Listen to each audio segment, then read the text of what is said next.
It's time to whip off that bra, pour a glass of your favorite wine, and join us for this week's Drinks at Six podcast. Monica, I owe you a bottle of wine because it's amazing that you are A, in one piece, and B, able to find the time to calmly and collectively drink wine with me the night before the One of a Kind show tomorrow. So welcome! You know what? I do believe that the cosmic karma of the girl cave, I don't know what any of that means, is going to help calm you down, but the wine will definitely tase you. That's why I poured you some more J-Lord tonight. I'm so excited, Jacqueline. I bet. Oh, are you ready though? Awesome. I'm ready? Totally ready. I was born ready. All right, honk if you love Jesus, honk rock. Another bumper sticker by Monica. I have a shameless plug. What? Our booth number is E43. So please come down.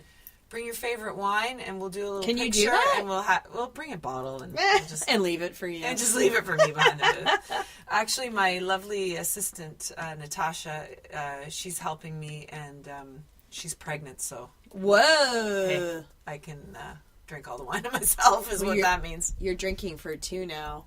Yeah. So that's amazing. Yeah, exactly. Oh, well, congratulations to Natasha. Yes. That's awesome. Yeah. So you're ready? You got everything ready to go?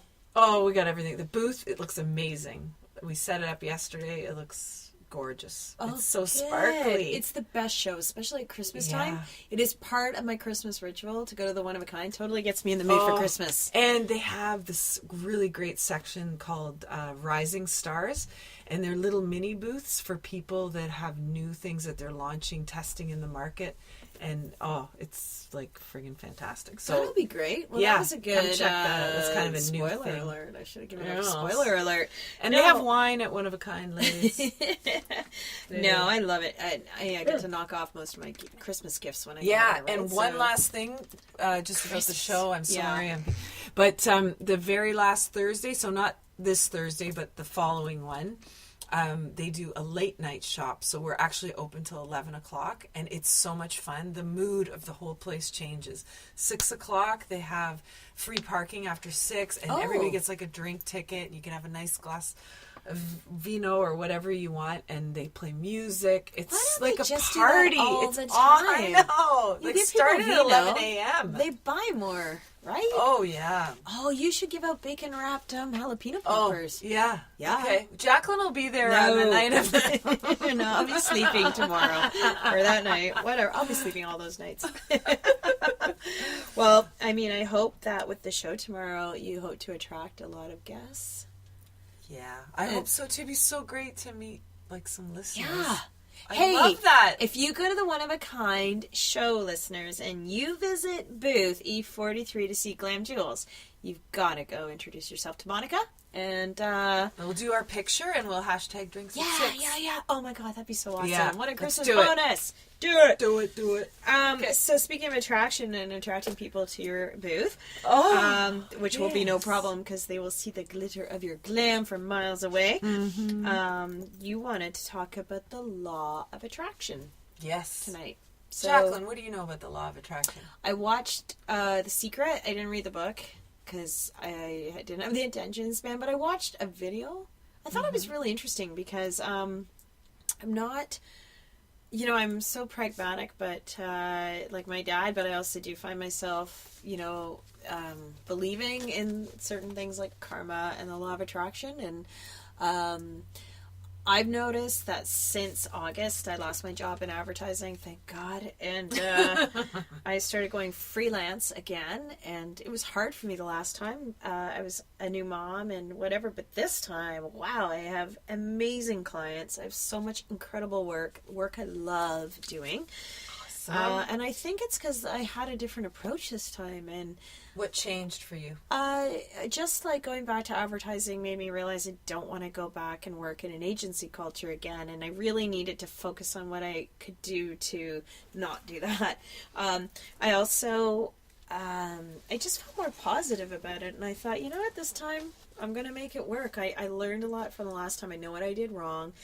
I know what I needed to do better, and I started just putting the word out that I was freelance, and I thought I would take a month off because my agency was really generous and gave me a good severance. I thought I would take like a month off, get my house organized, get my office organized, get stuff done, you know? Yeah. And within 3 days, I already had my first client, and I was like, wow, this is amazing. I mean, it was slow in the beginning, but it was great to build up such a really respectable client base.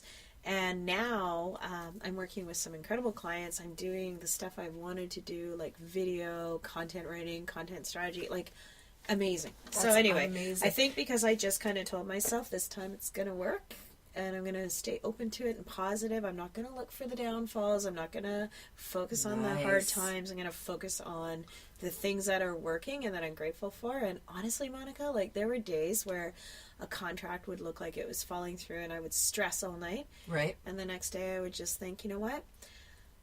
I don't know who I was talking to. I would be just, please help me meet a new client. Please help me secure this contract or meet a new client. And then I'm not kidding you, within 2 days I'd get this crazy, like, out of the blue from an old colleague or someone. You're on. I'm on fire, right? You are totally on fire. This is the logic. This is logical. And I am the judge. And yeah.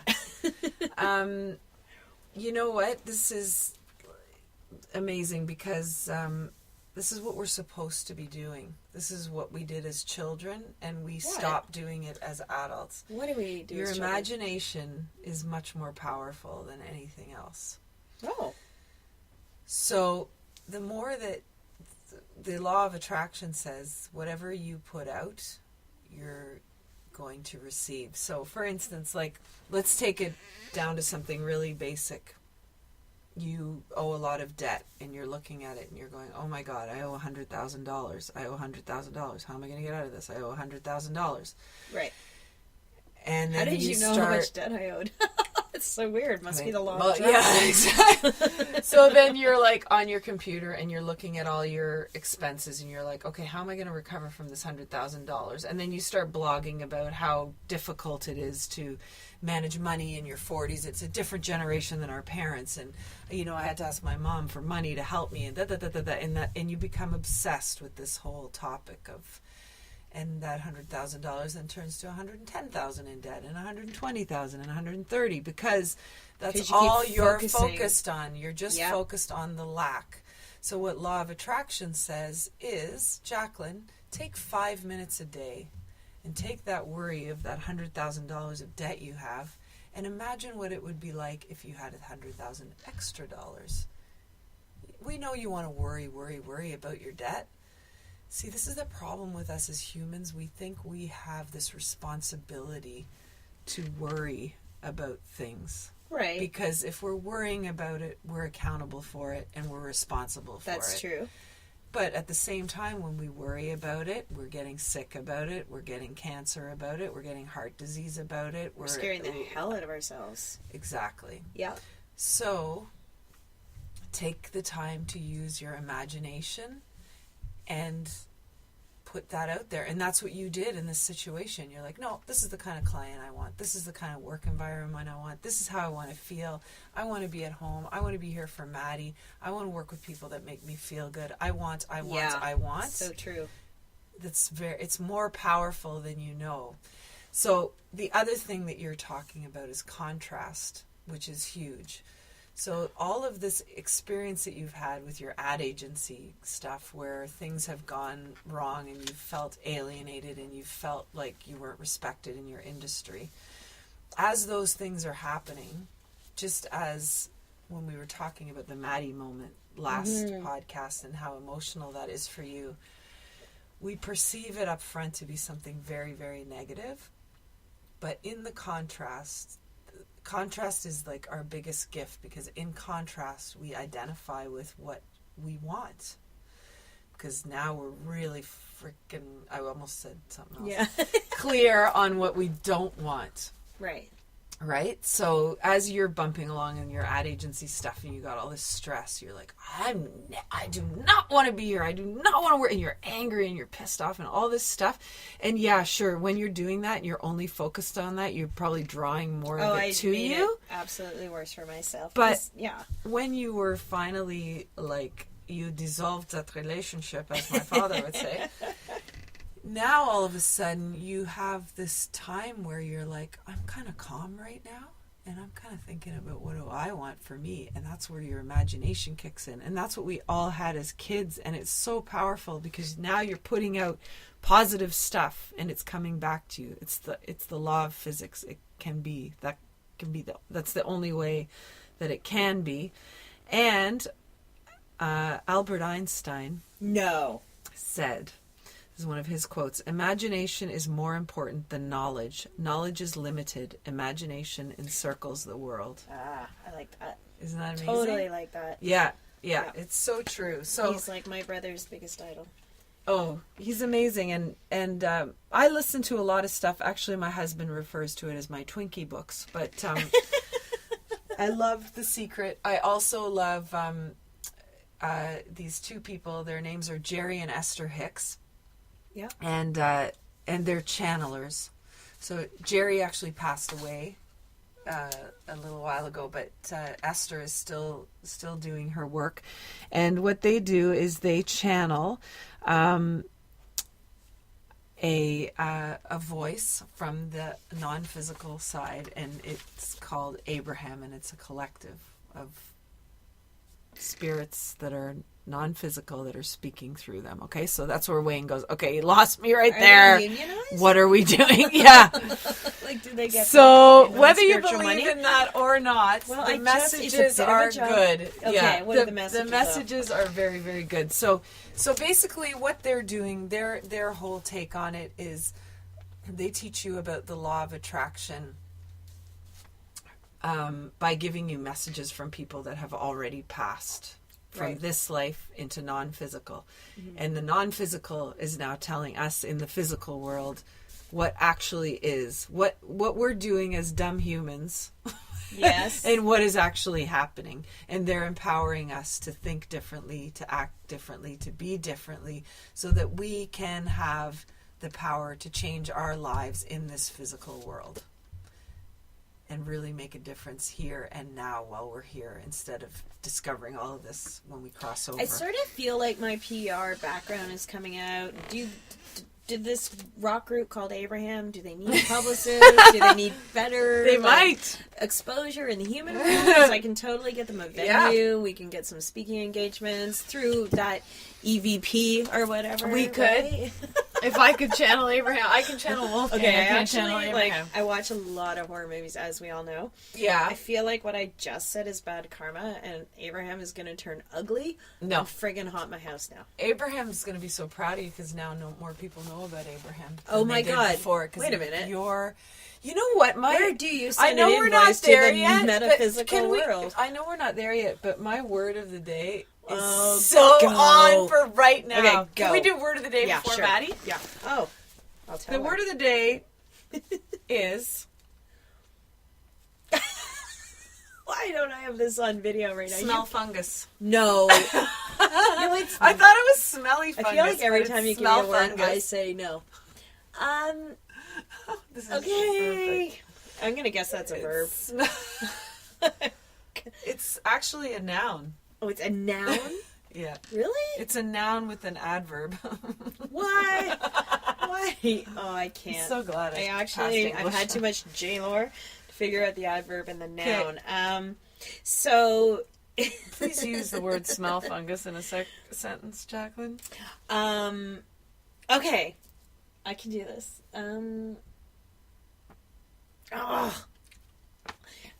In my witch's brew, I have stirred in eye of newt and smell fungus. Nice one. That was actually you hopped to it on that one. See how I did that? Yeah, not good. You know what? Abraham helped me. I bet Abraham did. If Abraham had helped you, you would have got it right. You know, Well, maybe this is bad PR for Abraham. Maybe I just got Abraham, fired from the metaphysical world. I'm not going to be... So, this is my sentence. Okay, I gotta hear this. I remember an old boss when I worked in the corporate world. And this is true. He was the quintessential smell fungus. Whoa. No matter what I did or said, nothing was ever good enough. He really tested my belief in my own abilities. Critic? A perpetual pessimist. Does that not fit in well with this? But did. Speaking of believing in Abraham, what? If you may. Oh, because please. I'm a perpetual pessimist. I'm a smell in fungus. In this moment, you are a smell fungus. Abraham, just a note from the podcast world. I didn't mean to be a smell fungus. Please don't friggin' haunt my house. Okay, just like, I will do all your social media for free. Don't, because I can't pay you anyway. Unless I give you a soul of a virgin or some weird shit. Okay. I won't be a smell fungus anymore. I will be a pretty smelling fungus. Which means I'm positively just testing karma. Okay. Okay. Yeah. Moving on. So, let's talk about contrast.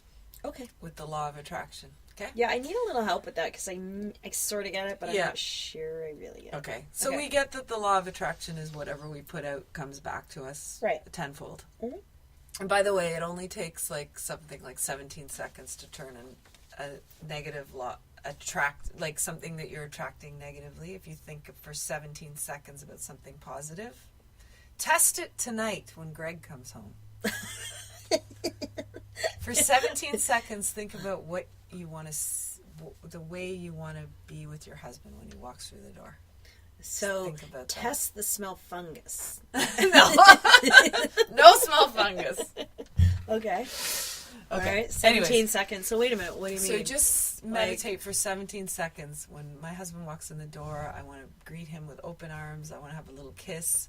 I want to say, how was your day? And I want to have a lovely evening with him. And I want Maddie to go to bed on time. And he'll be coming in after our podcast tonight. So I will be like, oh, I want to greet you nicely. And he'll be like, you've been drinking wine again. See what you're doing? Yes, See I what know. this law of attraction is. No, I'm just joking. It's just that when my husband comes home, I mean, it's already 6:30. Yeah. Okay, so then I'll be like, okay, I'll try that. Okay, we'll try that. Try it. Yeah. Give it a whirl. He's not going to be down here. I know, in the girl because cave. you said he's been working late, all week. So tonight, let's switch it up a little. Okay. Now, we're going to talk about contrast. So this is actually from one of their books. It's called The Vortex, Esther and Jerry Hicks. And here's a little message from Abraham. All right. Okay? Contrast really isn't about something going wrong. We want you to reach the place where you are willing. Not just willing, determined. Not just determined, eager to let go of the need of control of things that are uncontrollable, like what anybody else is doing, and give your undivided attention to the only thing you can control, which is how you feel in any given circumstance. In other words, we want you to leave this gathering, they're having a meeting, I guess, saying, I've decided that I'm only going to take life as it comes, and I'm going to do the best that I can do in the midst of what I'm doing. Nothing ever goes wrong because every piece of contrast, no matter how wrong it seems to be, and think about Maddie with this too, is always helping to clarify what it is you do want. And that's the thing we want you to remember most of all. The contrast, no matter how it looks in any moment, is contributing mightily to your expansion. And the things that you call things going wrong in your life experience are actually only the distance between the things that are so right and your current perspective about it. In other words, if you could just accept that you have amassed a huge vibrational fortune that is ready for you to begin tapping into immediately, and all that is required in order to tap into it is a willingness to look in the direction of what you want, which will cause you to no longer look in the direction of what you don't want, life will begin to get better for you right now. So this thing they're talking about is actually called pivoting. Did you ever see the Friends episode? No. With the pivot thing? Anyways. No. But so it's very powerful because what you would do is, let's say you're having a confrontation. We always say the husband thing because it's the easiest thing to relate to, right? Yeah. So you and Greg are having a discussion about something and it's getting heated and you're feeling uncomfortable. So what can you do to change that situation in that moment? To stop a pattern and to ask the universe for something new. So you know what this helps with? It helps with patterns, because the patterns that we have in our marriage are often patterns that we bring on from our parents or whatever we've seen, right? Yep. So how do we create something new, something you've never seen before? Well, that would take me admitting I'm wrong or apologizing. Yes. Right. But I'm kind of joking, but I'm not. Like, it's always hard for me, particularly, I don't know about other couples, but when we're arguing, I can only see what he's doing wrong. Even when he says, yeah, but you did this, and I think, sure, that was a discretion, but let's blow past that. Let's go back to you and what you did wrong. Yeah, right. I don't take accountability. So in doing that, you're asking for that. So in criticizing Greg and telling him all the things you're doing wrong. He's doing wrong. Sorry, he's doing wrong. You're actually, that's what you're putting out there. So guess what? Not only is Greg now telling you what you're doing wrong, your parents are telling you what you're doing wrong, your coworkers are telling you what you're doing wrong, your friends are telling you what you're doing wrong. That's what you're putting out there. That's what you're asking for. Tell me what I'm doing wrong. Do you get it? Right. Because you're diminishing your involvement? Yeah, see, your ego, it's such a nasty thing because it overpowers. So when you're saying to Greg, you did this wrong, and he says to you, yeah, well, you did this wrong. Mm-hmm. Your ego says, oh, you want to talk about that? Well, let me list another 100 things you did wrong if you want to talk about that one little. That's the ego, right? Mm-hmm.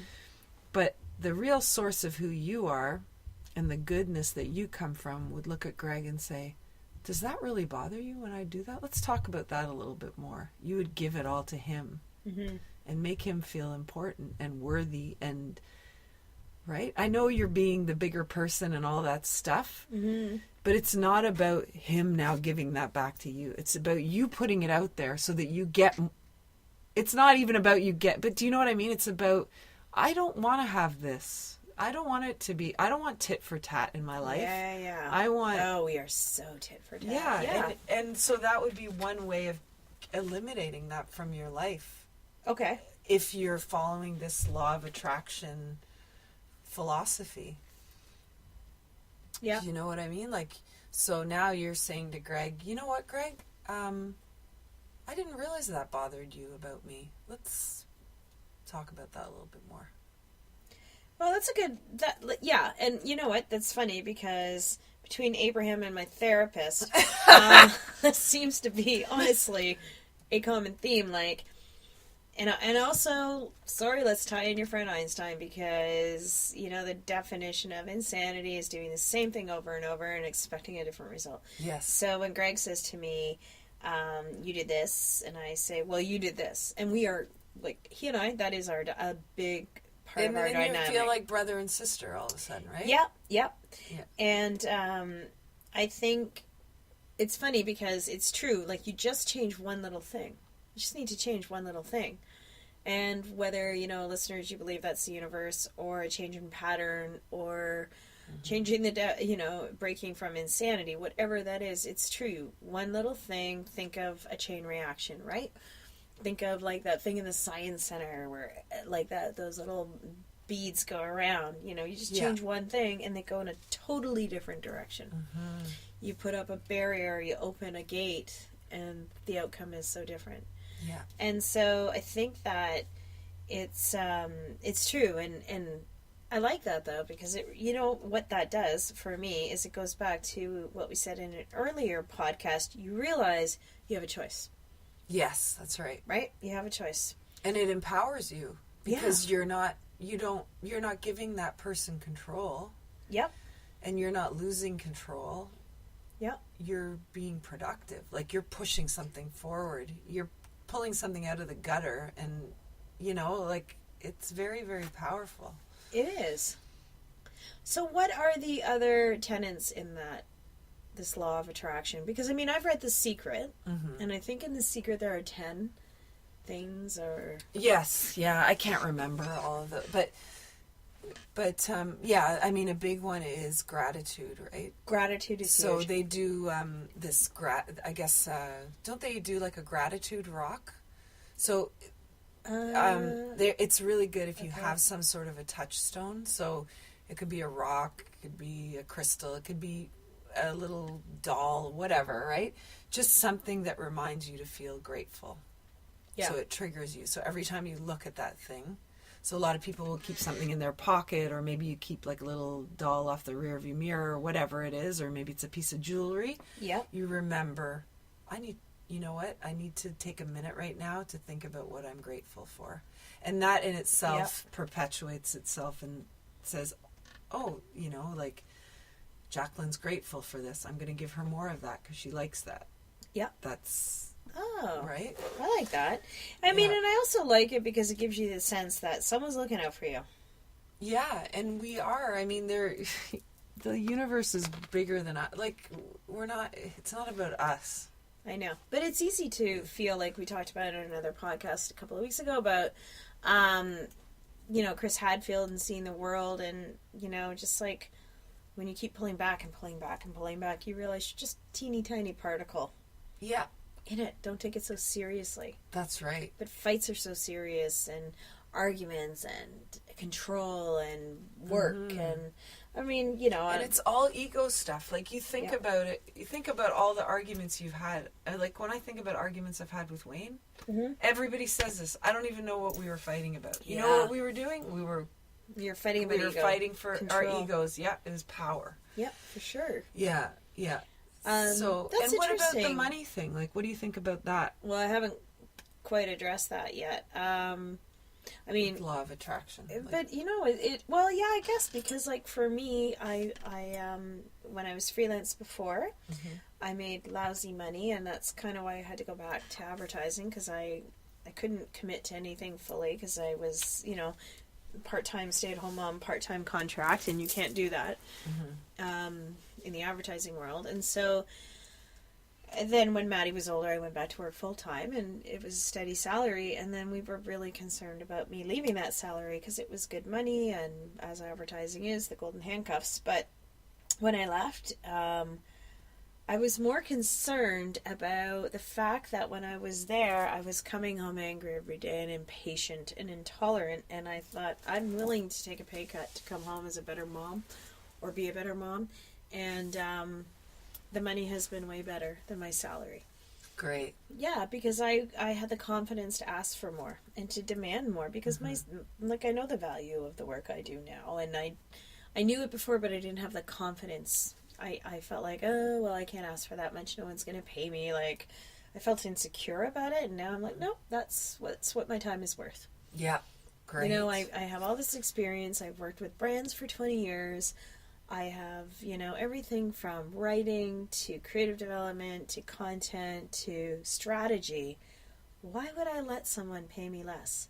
It's like dating a guy who treats you like crap. Yeah, that's exactly right. So you get what you ask for. Yep, for sure. And, for me, like, having worked at Canada Post for 18 years, and I had this steady income. Yeah. And a pension, right? And a pension, and, always contributed to RSPs, always did all that good stuff. And now having my own business, I would say I'm sort of almost comfortable with this, like, a lot of money comes in, no money comes in, a lot comes in, no money, a little bit comes in. You have to just reposition your life. Yeah. Just your expectations. Yeah, that's right. And that's something I want to get better at, is like, just waking up in the morning and saying money flows easily to me, and money is there when I need it. And it's funny, I was talking to my friend Catherine about this, because we love talking about the law of attraction, and I was saying to her, it's strange, like, I feel like I always have just enough.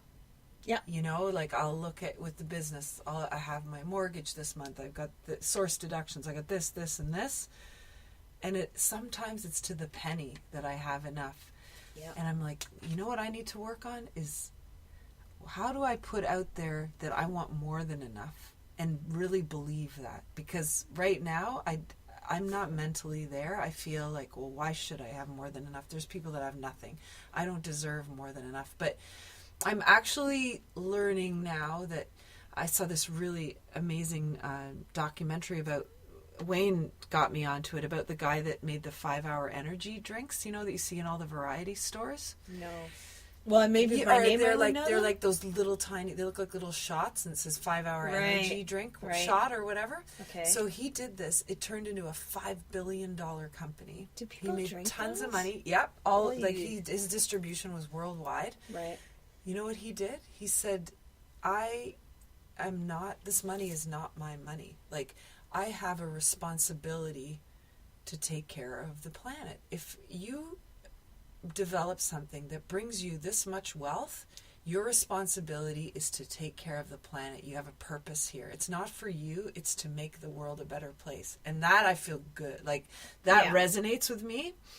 And I feel like I could do a lot with my company if I had extra to give back. So that really, really worked for me. But this guy, you know what he does? He has part of his company is like in a building where he has hired 5 guys to just invent whatever it is they think can change the world, invent it.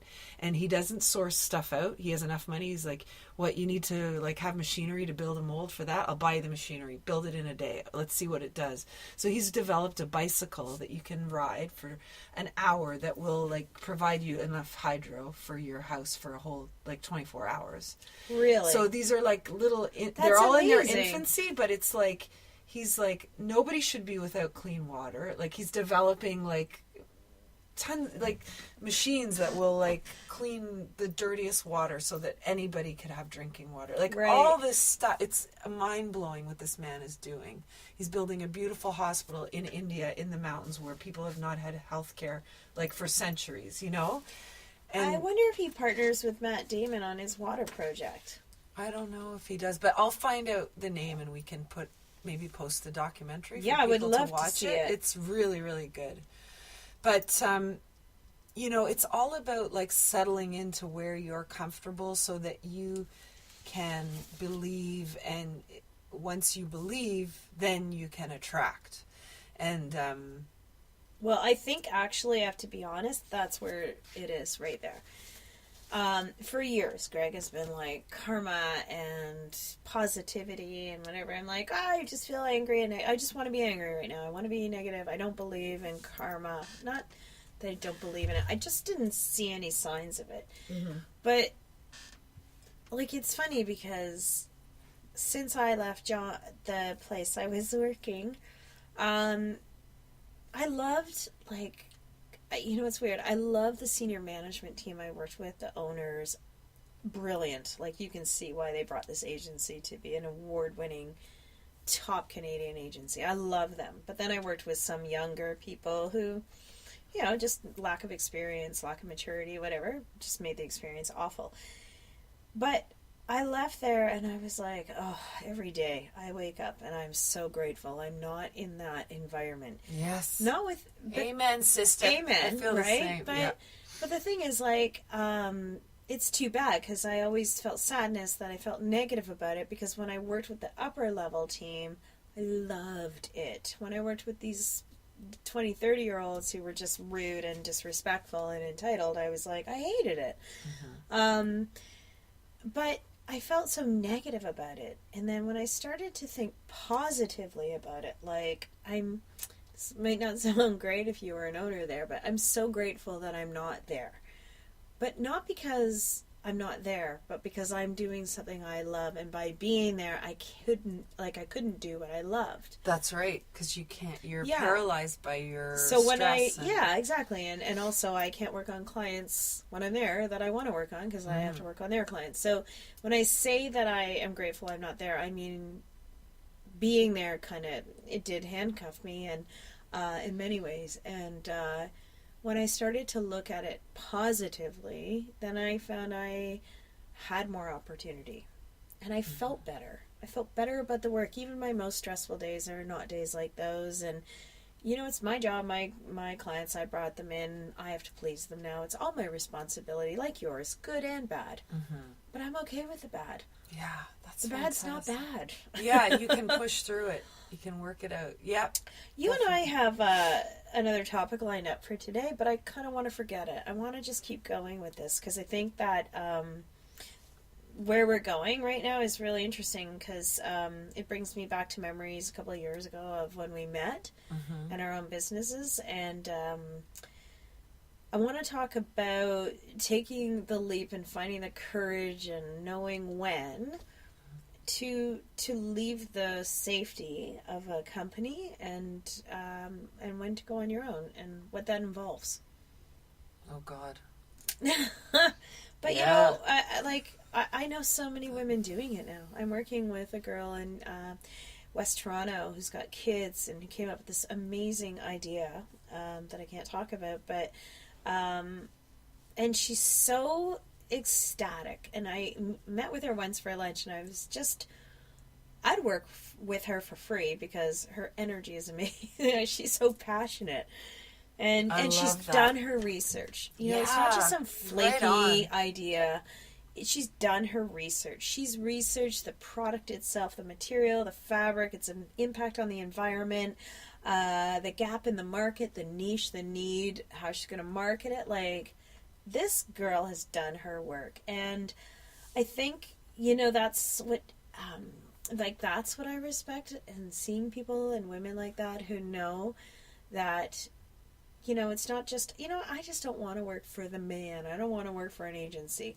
I want to work for myself. And there's, you know, like, not to dismiss, I think community is really important in the entrepreneurial world, but there's a lot of, it seemed to me a long time ago when I first left, there's a lot of support around being an entrepreneur, but it's all like woman love. Yay, we're entrepreneurs together. But there was no learning. There was no progression through it. It was like, oh, another mompreneur company that supports women emotionally. What about resource? What about be a real business support system? That's what these women need. It's great, rah, and I love that. But, you know, I got a little tired of the mompreneur and the fempreneur words and phrases because they weren't really doing much. I mean, they were providing community, sure, which is great and needed, obviously. But I just felt like there could have been more, and it was almost diluting the strength of women business owners by making them seem emotional again. And you know, I needed to see more structure and more. I felt. Yeah. I'm not saying everybody does, but like, what does it take to leave Canada Post and start your own business? Well, you know, it's so funny how things happen too. Like, for me, I had worked there for, I don't know, I guess it was about 14 years at this point, and I thought, I'm gonna soar in this company. Like, I'm gonna be the CEO of Canada Post for sure, no question. Wow. I really wanted that. I thought I can be a part-time artist, but I'm doing this thing. And then I ended up, talk about like things happening, and you know, it's just, when I look at it now, I'm like, oh my God. So I took a promotion, and I ended up working for this man who was the smell fungus. And he just second-guessed everything I did. Like, why did you do that? Why did you talk to the person that way? Why wouldn't you present this? Why did you decide to go this direction? Why? And my self-esteem just went, like, right into the gutter. I ended up getting pneumonia. I ended up getting into a brutal car accident. Like, all this stuff happened. I was rear-ended. I had to take, like, I got 8 months off of work, which was, I mean, I took the maximum amount I was allowed, but now I couldn't take 8 months off if I was rear-ended. It'd be like, get your ass back and keep going, right? Yeah, like, you can't take a sick day. No, what the hell is that? So, anyways, you know, here I am, and I remember at that time I said to the director of sales, I said, you got to give me a demotion. I want my old job back. I can't work for and he said, if you take a demotion, nobody is going to respect you anymore. You're going to have a really hard time climbing the ladder. You're very competent, and he was so great. He said, I love you. I think you're amazing, but no one's going to listen to me. You are now taking an action that is going to have consequences, and are you ready to face those consequences? And I don't know what it was, Jacqueline, but I looked at him and I said, my happiness is way more important than what other people think of me, and give me that demotion and give it to me now. Yeah. And I've never wanted anything so bad, like in that moment, and I got that back. You know what happened? Everybody started taking demotions. Because they saw the happiness that you had. Yes. I was like, okay, I'm a trailblazer. This is cool. You know what? And it doesn't mean I'm not competent. It means that I'm not going to take somebody's crap. To be what? To be in a more powerful position. No. Making what? And I was in a union, so they said, you know what? We'll even pay you the same salary as you had in the promotion, in your demotion. Fine, took it. And then 4 years later, I was very, very fortunate. And again, law of attraction, I had been thinking. No longer am I going to move up this corporate ladder, because there's going to be more people like this challenging me. This is it was a great company to work for, but it's a bureaucratic environment. You, as one person, cannot make big decisions to change anything. Yeah. And I was limited. And so I said, I need to do something where I can express who I am in the world. I don't want to be under the thumb anymore. No. So 3 years later, I'm presented with a package to leave. And it's because I'm in a union, and all of these people are offered the same opportunity as me to leave, because they just wanted to eliminate this one area. Nobody took the package but me. Wow. And I'm like, okay, the universe just handed me that. Yeah, it did. So that I would get... And still, I didn't believe in... I was like, oh, God, my parents are going to think I'm an idiot if I take this. My husband's going to think... And they were all like, thank God something's finally happened to make you leave. And, I got all the support around me. But it's been not easy, but it's been amazing. But it's got to be more rewarding. Much more rewarding. Screw your boss. Like, you weren't climbing a ladder. You were breaking glass ceilings. So, F them. Yeah. I think the thing, too, like, what people have to consider when they do a move like that, like, a package is great, and I got packaged out. That gave me a financial safety net to get something going. So, like, for me, I had a 3-month severance. So, I knew right away if I started my contract work, because you have to... if you're going to make a switch like this, you really have to look into your finances first, and you have to account for it.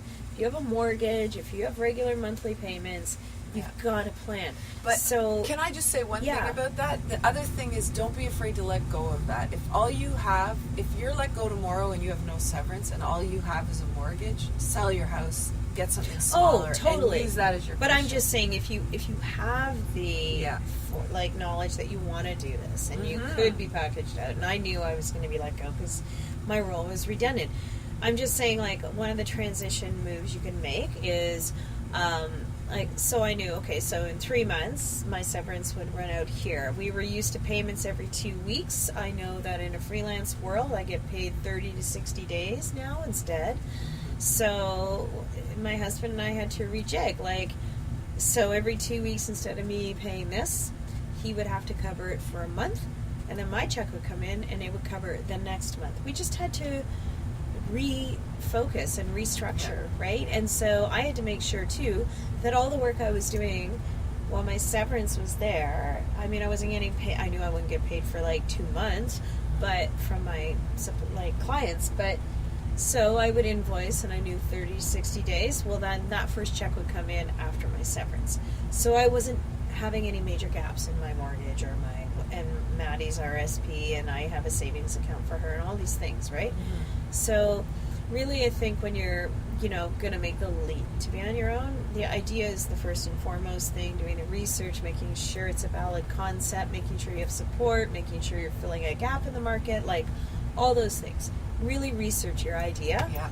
and build an effing business plan. I can't tell you how many people I know just do this without a plan. For sure. And for whatever job you're miserable in right now, turn it around and say, okay, this job I'm in is a company, and this company has a business plan, and this company has things in place that I can learn from, and suck it dry, man. Yeah, like, learn instead what you can of like, from... I don't like that I sit beside this guy and he does this and that. Like, no, forget all that stuff. Like, sit down. learn. Because, and be then a sponge. You just feel way better. You might as well learn from a thing that's going. Now you're attracting something amazing. You're not thinking about Joe Schmo that's irritating at the next desk over. Exactly. So you know what? There's like there's a lot of things that you can do to support yourself in becoming an entrepreneur, and I think maybe next podcast we should talk about, like, step by step what some of those things are that, you know, like we've learned from women who are like yourself and other women who are doing it, because I think that there's some things you need to know before you do it, pros and cons, right? Yes. Are you cut out for it? So anyway, something for us to think about. I did have kind of a funny Maddie moment. Oh, thank goodness! I was just about to write on my piece of paper, Maddie. Let's talk about Maddie. Don't say it too loud, because she could be walking in the door any minute, and she'll be down here in our podcast. Remember last time? Yeah, I know. She was great. She was great. She really closed the podcast nicely. Oh, I loved it. Well, one of the funny things is, you know, you don't want to see your daughter grow up too quickly. And it would seem... Well, I know. My daughter... Boink is... Boink? She is just getting, like... You just... She's, like, her getting fur sassy. She's talking back. She wants the car.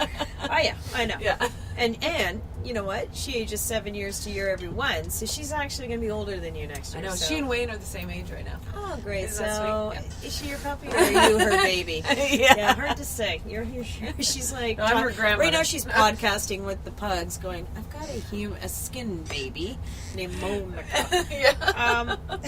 So, Maddie, I don't know where this came from. She plays with dolls, whatever. I only had her. It's not like I had another baby.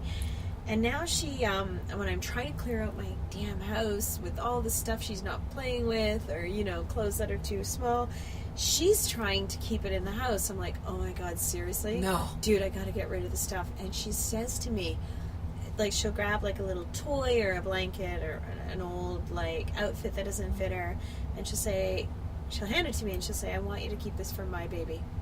I'm like, what baby? So I'm like, what baby are you talking about? And she's like, well, I'm going to have a baby one day and you need to keep this stuff. I'm like, oh my God, my basement is going to friggin' explode. So here I am, trying to get rid of my stuff and trying to secretly hide it from her because, you know, kids don't like to see their stuff go. And then now my kid's talking to me about when she has a baby. I'm like, okay, I understand I'm in my 40s. I'm not ready to be a grandma. You're not ready to be a mama. Let's just enjoy the toddler years. Let's just stay in the moment. Oh, anyway, wow. So to hear a 4-year-old say my baby, it's just like creepy and weird. Wow. That's amazing. What's going on? I think I'm going to have to put some weird cam on her, a nanny cam or something at the school so I can see what the hell's going on. Yeah, I love it. My brother, he was like Maddie. He had a child, and he carried it was a doll, and he carried it around, and he said, "My child, I want to have this for my child." Totally weird. What's wrong? Kids are weird. Maybe it's like a Benjamin Button thing. Maybe she's 99 going on 4. I don't know. Yeah. Anyway, awesome podcast. Thank you. Thank Good you. luck Law at of the Attraction. Law of What are you Attraction. putting out there this week? I'm putting out there, well, you know, I'm working on some Maddie self-esteem stuff. So I'm putting out there a stronger, supportive relationship with my little girl so she grows up to be strong and confident. Excellent. And do you? I'm putting up a packed booth tomorrow. Yes, at the One of you a Kind are. Good show. luck at One of a Kind. And hey, listeners, please, if you go visit One of a Kind, visit Monica and check out her awesome stuff. But talk to her. Tell her if you're listening and check her out in booth E43. And hashtag your pictures. Hashtag drinks at 6, SIX. And we will see you next week for Cocktails at 6. Thanks for joining us.